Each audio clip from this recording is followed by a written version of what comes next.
El Ministerio de Energía reduce a 5 horas los cortes desde este viernes hasta el domingo por la ligera recuperación de las centrales hidroeléctricas debido a las lluvias en la Sierra y Amazonía.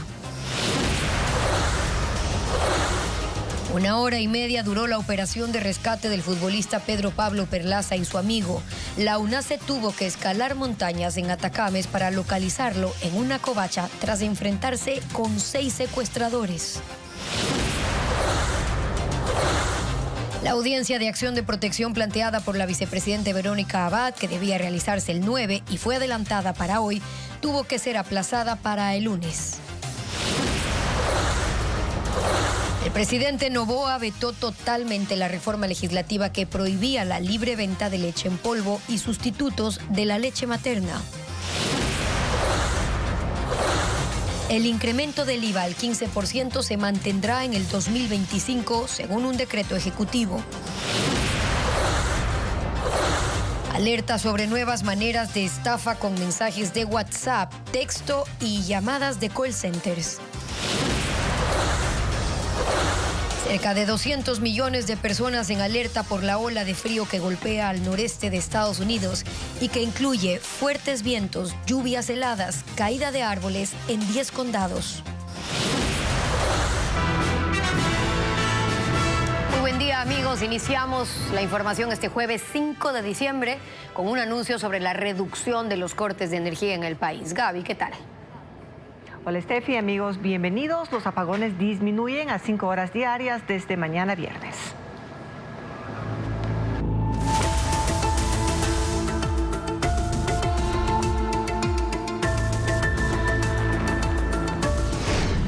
Electricidad. El lío es generarla.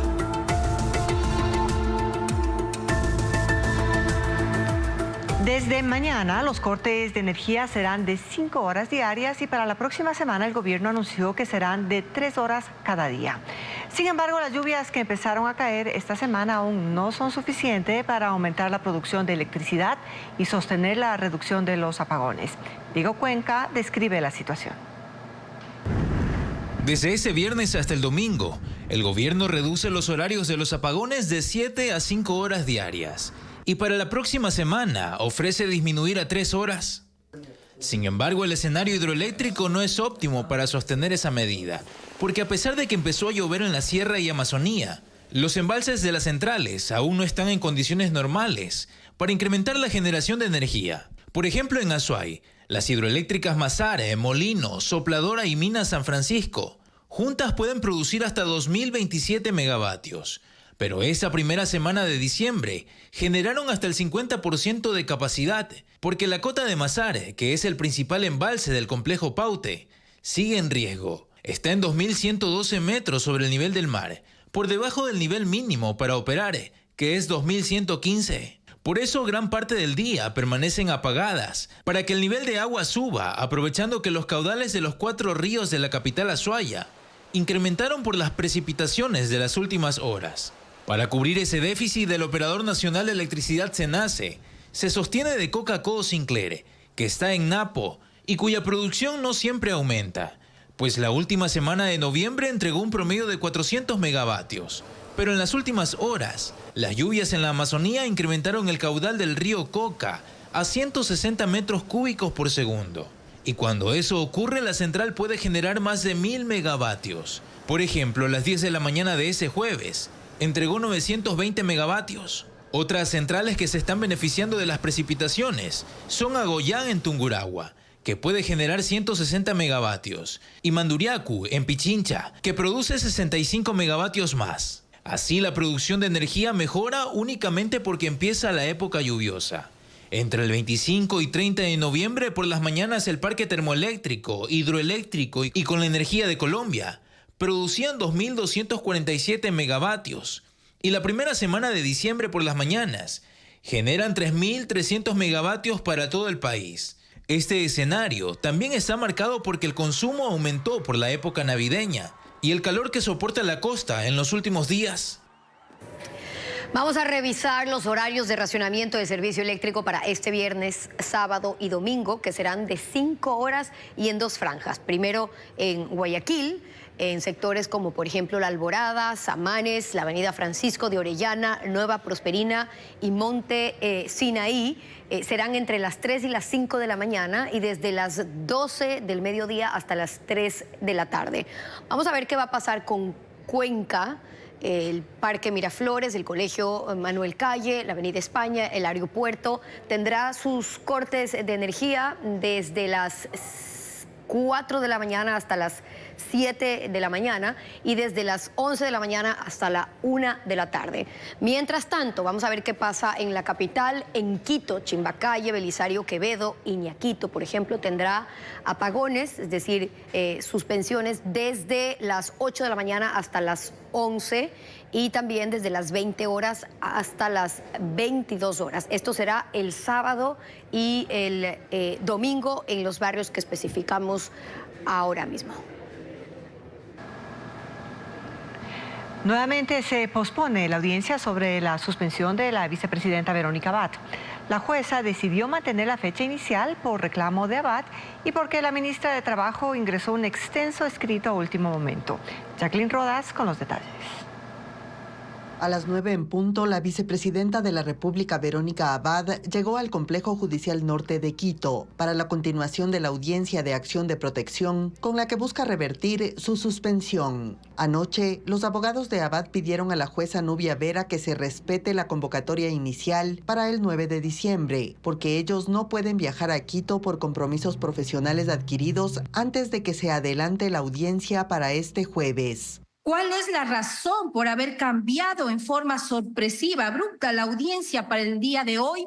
Porque nos comunicaron del Complejo Judicial Norte que había disponibilidad el día de hoy. Esta juzgadora, por el principio de celeridad, reagendó la audiencia. La jueza llamó la atención por los escritos ingresados a último momento. Hoy, 9 minutos antes de la audiencia, la ministra de Trabajo, que esta vez sí se conectó por Zoom, ingresó 459 páginas. Usted manifiesta que las 459 hojas es sobre la intervención que usted va a realizar.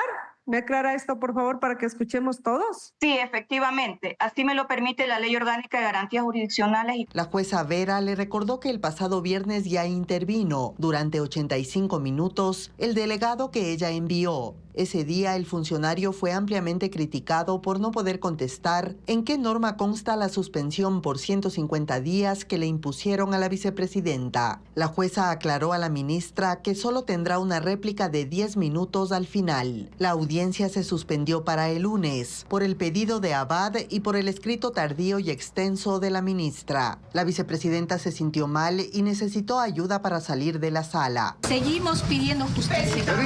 Hay cosas muy oscuras y no vamos a dejar.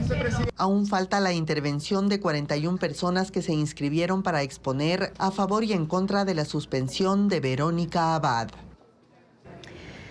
Tras estar en cautiverio durante 4 días, el futbolista Pedro Pablo Perlaza y su amigo fueron liberados en una zona montañosa de Atacames. El defensa de 33 años fue hallado con golpes en el rostro y la cabeza. Según la policía, los secuestradores exigían $80,000 por su liberación. 1 hora y media duró la operación de rescate del futbolista Pedro Pablo Perlaza y su amigo, quienes estaban secuestrados desde el domingo en el sur de la provincia de Esmeraldas. Tras alertas ciudadanas sobre movimientos inusuales en una vivienda en medio de las montañas del recinto Taseche, Cantón Atacames, miembros de la Unidad Antisecuestros y Extorsión, UNACE, elevaron un dron la mañana de este miércoles, localizando el inmueble. A las 5 de la tarde, 9 policías avanzaron en 3 camionetas desde la parroquia Tonsupa hasta el recinto Taseche. Durante 40 minutos, los vehículos subieron y bajaron montañas por vías de tercer orden, hasta llegar a un cerco con alambre de púas. Desde ese punto, tuvieron que descender a pie por 700 metros de colina hasta avistar la vivienda de madera y plástico. Cuando iban acercándose al sitio, 6 secuestradores empezaron a disparar contra ellos, pero al verse acorralados, huyeron entre los matorrales. Nuestras unidades policiales repelieron el ataque, logrando que estos salgan y se den a la fuga. Al parecer están heridos. Perlaza y su amigo fueron hallados dentro de la casa, en el piso, sobre hojas de plátano, boca abajo y atados con telas y sogas. ¡Aquí estamos! Tranquilos, ya estamos aquí, tranquilos. ¡Aquí estamos! Que no dejamos de orar los 4 días que estuvimos encerrados, no hemos comido nada, pero le damos una gracia a la UNACE, en verdad que hacer y sacarlos de donde estábamos metidos. El defensa de 33 años presentaba golpes en el rostro y la cabeza, causados al momento del rapto. Él y su amigo fueron trasladados al Hospital del Sur de Esmeraldas, Delfina Torres, y posteriormente llevados al comando de policía, donde se reencontraron con sus familiares. La policía continúa operaciones en el recinto Taseche para atrapar a los 6 secuestradores. Nuevas nevadas causan estragos en Estados Unidos. Según medios internacionales, 200 millones de personas están bajo alerta ante la llegada de una tormenta que dejará comunidades enteras bajo nieve, creando condiciones peligrosas para manejar en carreteras. Otra ola de frío ártico y viento avanza sobre el norte de Estados Unidos, con temperaturas bajo cero. Y un potente impacto sobre 10 estados, donde las autoridades emitieron alertas para la población. Desde Dakota del Norte, pasando por Minnesota, Wisconsin, Michigan, hasta Nueva York, Vermont y Maine. El frío comenzó a principios de semana y las temperaturas seguirán bajando, afectando a 200 millones de personas. Hay advertencias de más viento y el riesgo de caída de árboles y postes, con efectos sobre el tendido eléctrico y el riesgo de dejar ciudades a oscuras. La nieve ha tenido un rápido avance generando condiciones peligrosas de viajes en carreteras interestatales, pero también en vías urbanas, además de la lluvia helada que hace que los autos patinen en el asfalto, mientras disminuye la visibilidad de los conductores. Con este panorama, el gobierno de Ohio declaró estado de emergencia en varios condados, mientras que en Pensilvania se aplicó la misma medida para los condados de Erie, Warren, Crawford y McKean.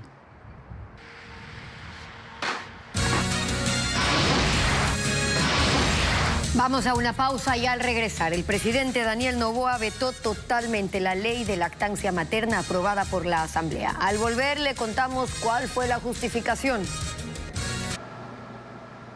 El presidente de la República vetó totalmente la ley de lactancia materna aprobada por la Asamblea.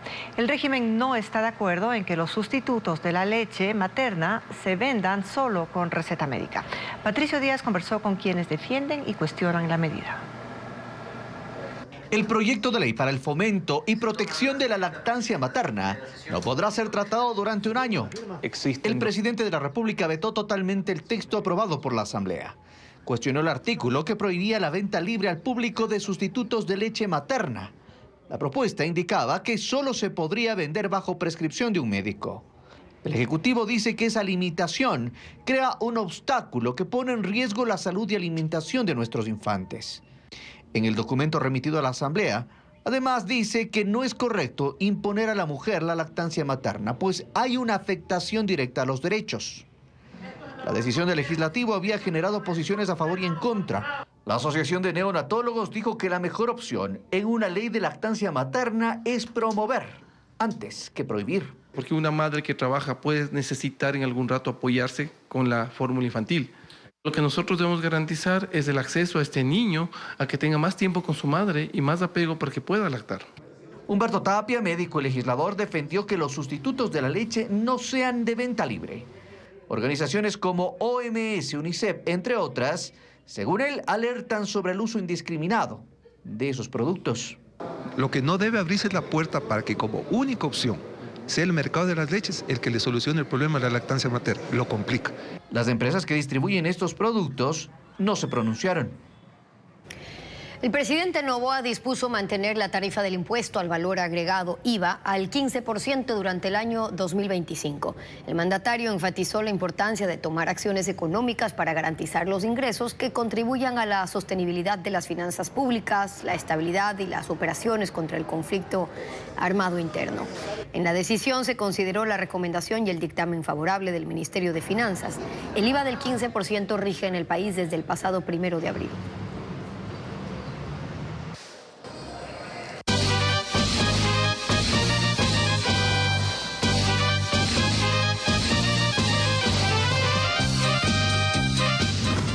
Quito, sin luz, pero de farra. Visitar el monasterio de Santa Catalina es una experiencia que conecta con el alma de Quito y con una de sus joyas más entrañables. Cada botella de vino, las hostias elaboradas por las hermanas y los productos naturales llevan un testimonio de fe.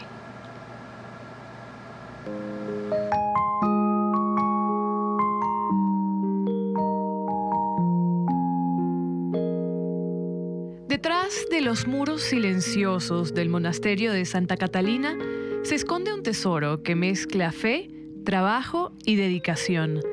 Las hermanas de este convento mantienen vivo un legado artesanal que ha trascendido generaciones, como la elaboración de vino tierno, hostias y productos naturales. Los productos tienen buena acogida, entonces eso es lo que a nosotros nos ayuda muchísimo, ¿no? El vino más es para la misa. Las hostias y el vino sale igual. Entonces, hostias grandes y hostias pequeñas. Guardado en barriles para macerarse, este vino obtiene su color gracias al azúcar quemada que le añaden en el proceso. Aunque actualmente cuentan con una máquina que rellena botellas y las sella, ellas recuerdan que antes todo el trabajo era manual. Es el vino para consagrar.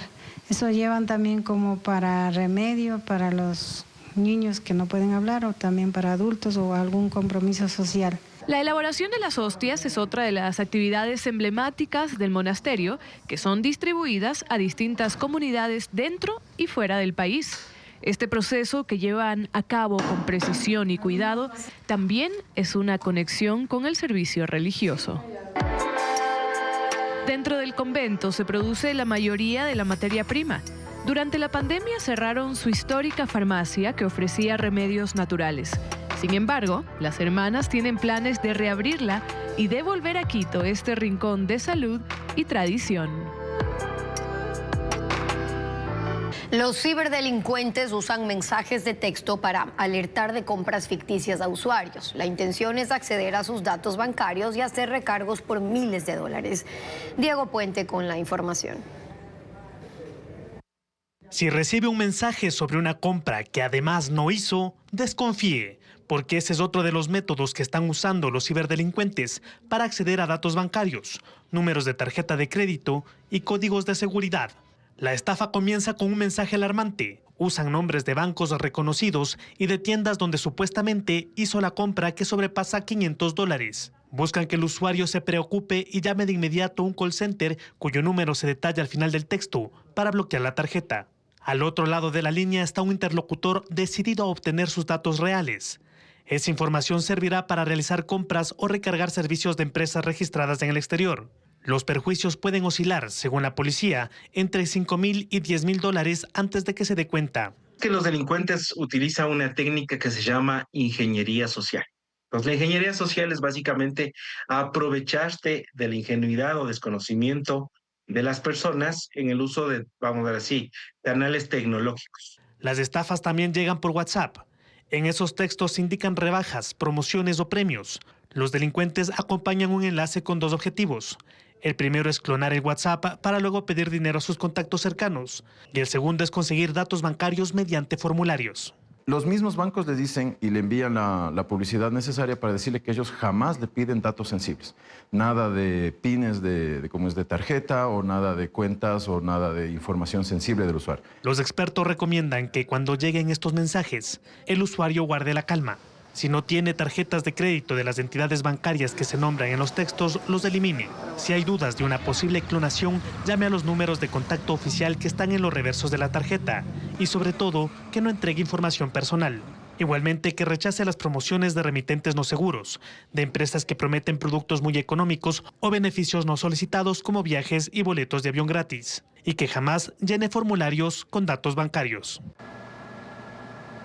Un día después de los incidentes en la penitenciaría del Litoral, el Servicio de Atención a Privados de Libertad no entrega información oficial sobre la cifra de fallecidos y heridos.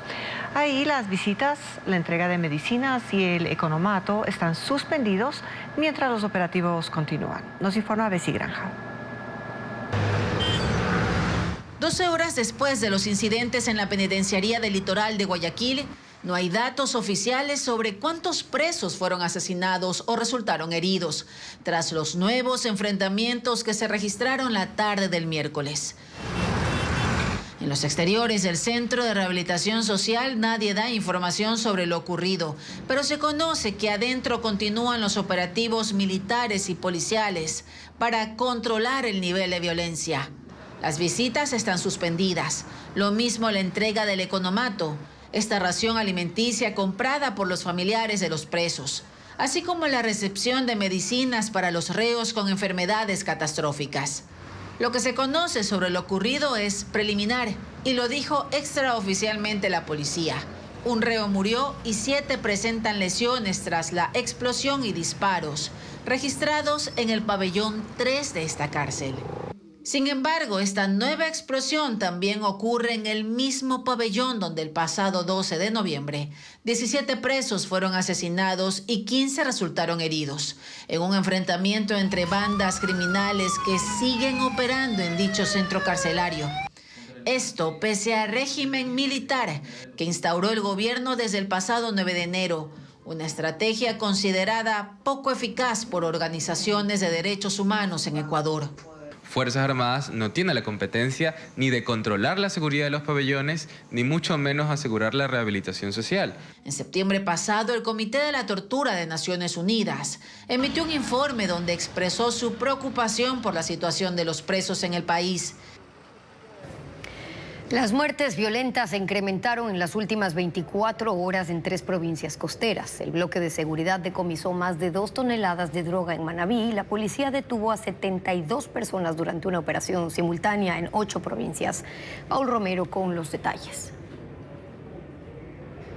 Esta madrugada la policía realizó intervenciones simultáneas en las provincias de Pichincha, Guayas, El Oro, Manabí, Santa Elena, Los Ríos, Esmeraldas y Orellana. Su objetivo era capturar a integrantes de los grupos delincuenciales Los Choneros y Los Lobos. Los agentes de la Fuerza Investigativa Anticriminal detuvieron a 72 personas investigadas por narcotráfico, sicariato, secuestro, extorsión, entre otros delitos. La operación se llamó Cero Impunidad 16 y en ella se decomisaron 15 armas de largo alcance, 6.361 municiones, 10 vehículos, droga, motos, 36 celulares y dinero en efectivo.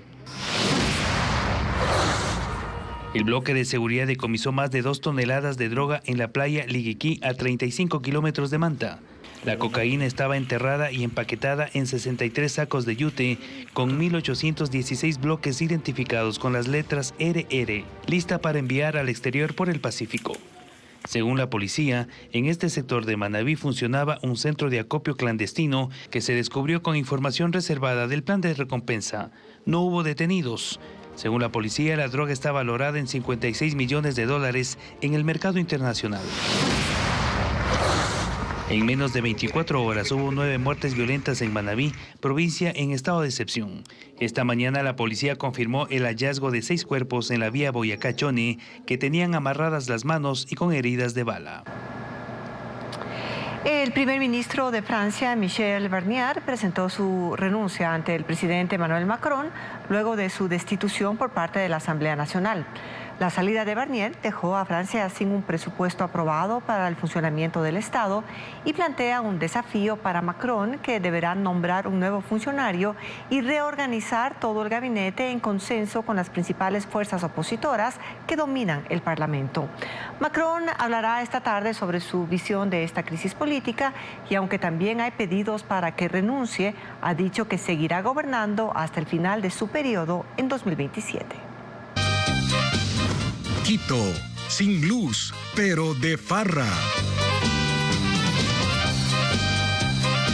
En Quito hay un personaje que desde 1995 se dedica a recopilar fotografías antiguas para digitalizarlas en alta resolución y publicarlas en su plataforma personal.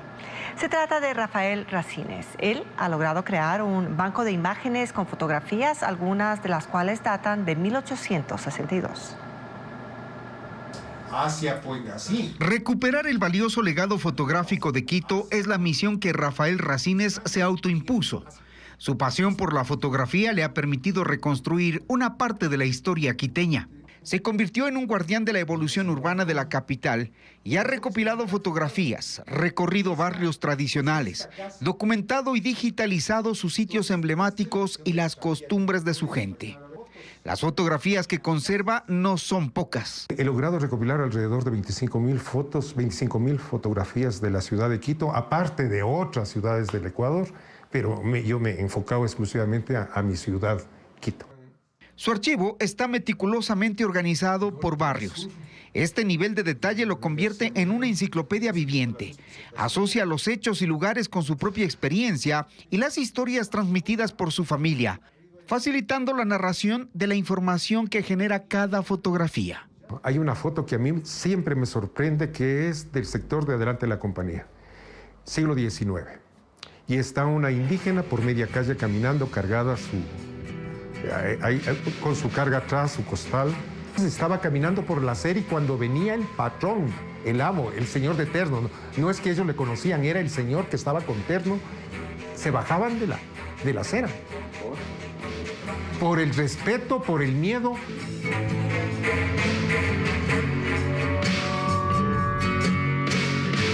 Las fotografías más antiguas que conserva datan de 1862.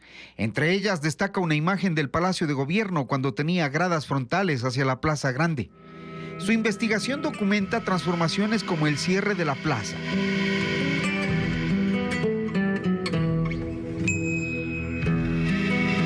El icónico redondel de las Focas, que se movió varias veces antes de la construcción del paso elevado. Su archivo revela detalles fascinantes. El puente del Guambra toma su nombre de un famoso restaurante en la esquina de la calle Patria y 10 de agosto. Desde entonces convertido en un punto de encuentro entre el sur, el centro y el norte de Quito. El actual parque elegido era un área militar restringida. En San Blas se levantaban majestuosos edificios de estilo arquitectónico francés, en una época en que Quito era comparada con París.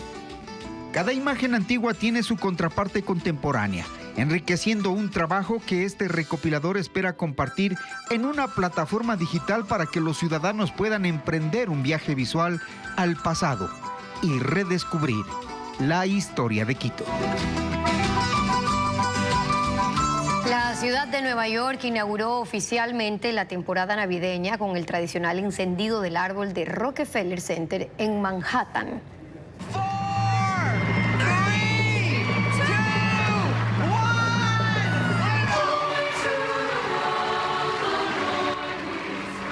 El pino de 25 metros de alto y 11 toneladas de peso está adornado con 50.000 luces LED multicolores y en la punta luce una estrella con 3 millones de cristales Swarovski. El alcalde de Nueva York, Eric Adams, presidió la ceremonia que fue conducida por la cantante Kelly Clarkson. La gala contó con una serie de actuaciones musicales, tanto de Clarkson como de Little Big Town y la banda Backstreet Boys, entre otros artistas. A partir de ahora se calcula que unas 500.000 personas visitarán el sitio cada día.